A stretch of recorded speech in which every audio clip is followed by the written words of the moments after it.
नाज़रीन इकराम अस्सलाम वालेकुम। शाहिद अफरीदी की मुबैना 22 साल जद्दोजहद इस वक्त अपने 7वें साल में दाखिल हो चुकी है, क्योंकि शाहिद अफरीदी फाउंडेशन मार्च 2014 में कायम हुई थी। लिहाजा जो लोग ये समझ रहे हैं कि लाला जी 2042 में पाकिस्तान के वज़ीर आज़म बनेंगे, वो अपनी इस्लाह फरमा लें, क्योंकि ऐसा 2036 में भी मुमकिन है। वैसे तारीख़ बताती है कि अगर खान साहब जनरल मुशर्रफ की पेशकश को मिनोअन कबूल कर लेते और उन्हें अपनी मुकम्मल अताअत का यकीन दिला देते, तो वो 2002 में यानी पीटीआई के वजूद में आने के सिर्फ 6 साल बाद भी वज़ीर आज़म बन सकते थे।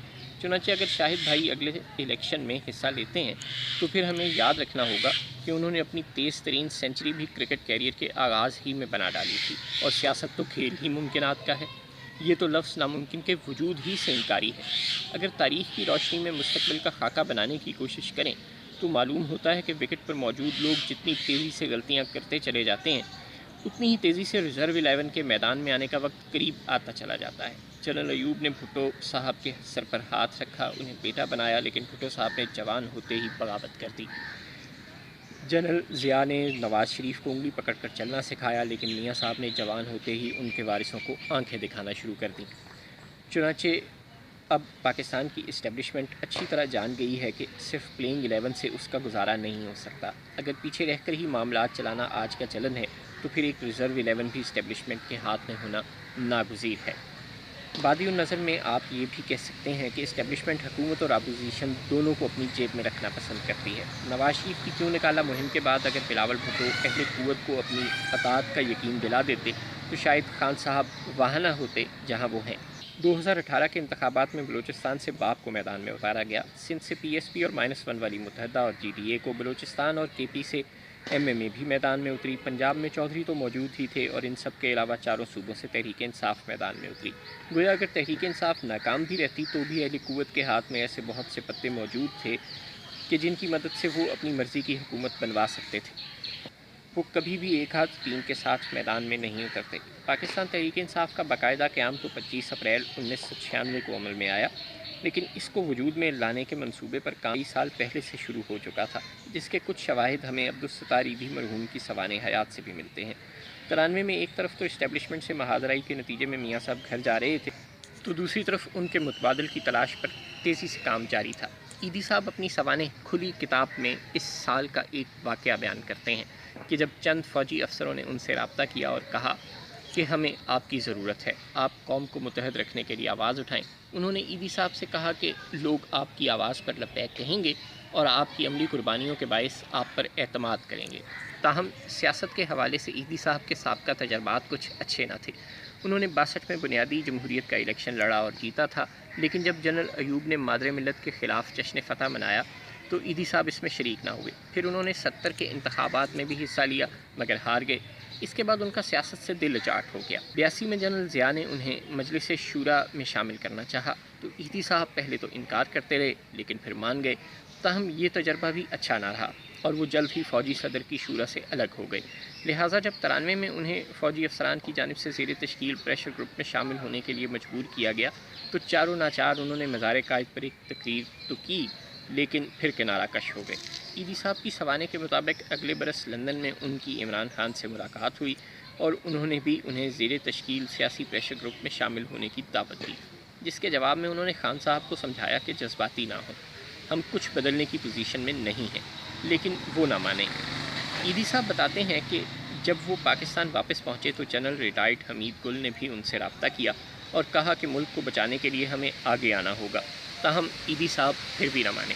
अब ये ठीक है कि आज खान साहब और इस्टेब्लिशमेंट बज़ाहिर एक ही टहनी के दो फूल हैं, और ये भी ठीक है कि खान साहब मियाँ साहब की तरह सख्त गिर आदमी नहीं हैं, और जब जहाँ ज़रूरत पड़े झट यू टर्न ले लेते हैं। लेकिन आप इख्तलाफ राय को खारिज से इम्कान तो बहरहाल करार नहीं दे सकते। जहाँ इंसान होते हैं, वहाँ कभी ना कभी इख्तलाफ भी हो ही जाता है।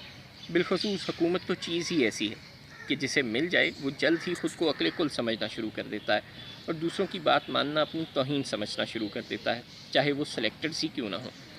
जैसे जैसे आपकी जड़ें गहरी होती जाती हैं, आपकी पार्टी का टिकट मांगने वालों की तादाद बढ़ती जाती है, सरकारी मशीनरी पर आपकी गिरफ्त मजबूत होती जाती है।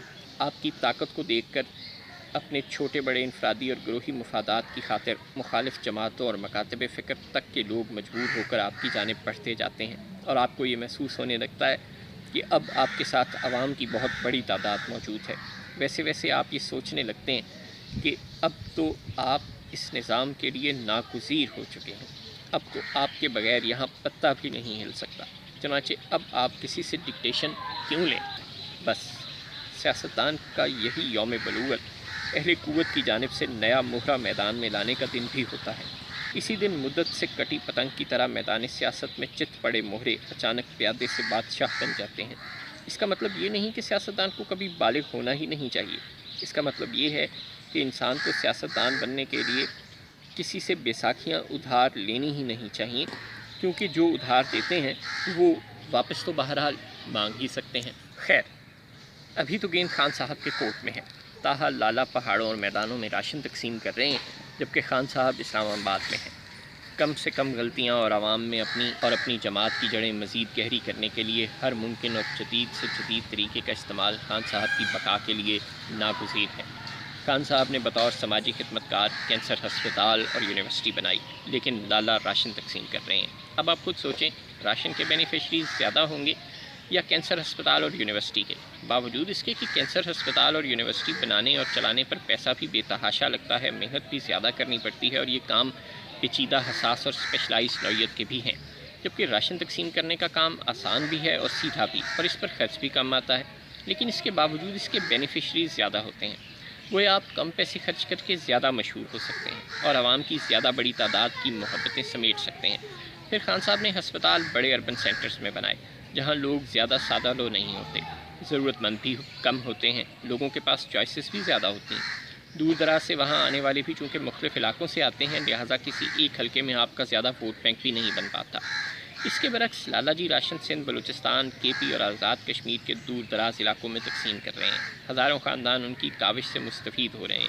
کینسر ہسپتال اور یونیورسٹی میں لوگ خود چل کر آتے ہیں، جبکہ شاہد افریدی خود چل کر لوگوں کے گھروں تک جا رہے ہیں۔ ہسپتال یا یونیورسٹی آنے والوں کی ملاقات ڈاکٹروں، پروفیسروں، نرسوں، وارڈ بوائز، کلرکوں اور کارڈ سے ہوتی ہے، خان صاحب سے نہیں، جبکہ راشن لالا جی اپنے ہاتھ سے تقسیم کر رہے ہیں، لوگوں سے براہ راست مل رہے ہیں اور محبتیں بلکہ عقیدتیں سمیٹ رہے ہیں۔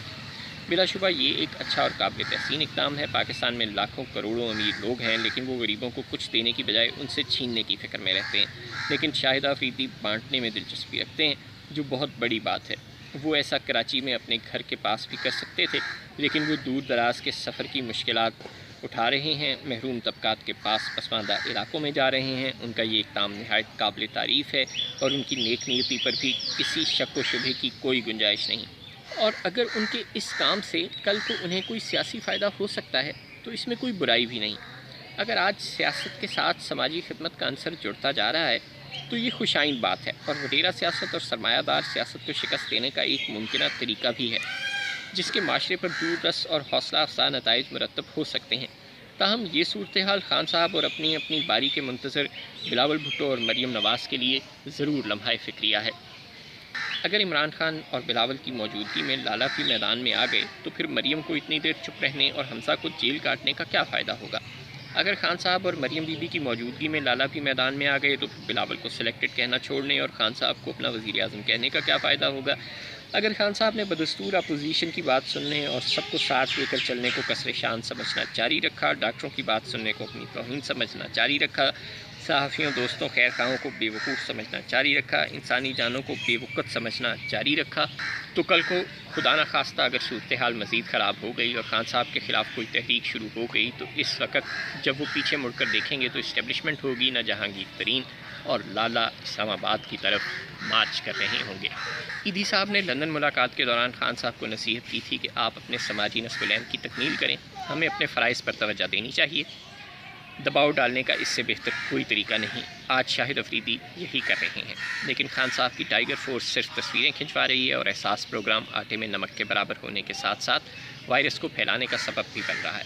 اگر شاہد نوشکی سے ایل او سی تک جا سکتے ہیں تو پھر تحریک انصاف کے ارکان سرکاری کی بجائے ذاتی حیثیتوں میں ایسا کیوں نہیں کر سکتے؟ اگر خان صاحب ہر حلقے سے اپنے جیتے ہوئے M N As, M P As اور ہارے ہوئے امیدواروں की मुकामी गरीब आबादी तक राशन पहुँचाने की ड्यूटी लगा देते तो क्या ये वबा महदूद नहीं हो सकती थी? क्या बेरोज़गारों और तबाह हालों की हालत कुछ बेहतर नहीं हो सकती थी?